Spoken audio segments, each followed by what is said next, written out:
भाईजान, ये नशा बुरी चीज है, नशा नहीं क्या करो। दुनिया बहुत खूबसूरत है, दुनिया को एंजॉय करो। नशे करने से क्या होता है? यार इससे कुछ भी नहीं होता, ये तो आम नशा है। भाई ये बुरी चीज है, दुनिया को एंजॉय करो। इसे छोड़ो, मैं आपको दुनिया के चक्कर लगवाता हूँ। चलो मेरे साथ।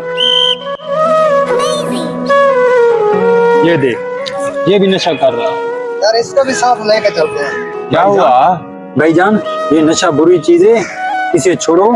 दुनिया बड़ी हसीन है, आप दुनिया के साथ एंजॉय करो। इस नशे में जो चस है ना, और बस मैं आपको क्या बताऊं। भाईजान, इसमें कोई चस नहीं है, ये बहुत ही बुरी चीज है। आप मेरी माने, इसे छोड़ें, मैं आपको दुनिया के चक्कर लगवाता हूँ, आप देख के खुश हो जाएंगे। यार मैं भी इसके साथ दुनिया का चक्कर लगाने जा रहा हूँ। चलो आप भी मेरे साथ चलो। देख लेते हैं इसकी भी दुनिया। चलो आओ, मैं आपको चक्कर लगवाता हूँ।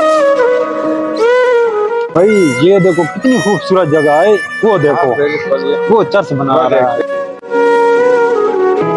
यार दुनिया तो बहुत खूबसूरत है, ये कौन सा नया काम कर रहा है?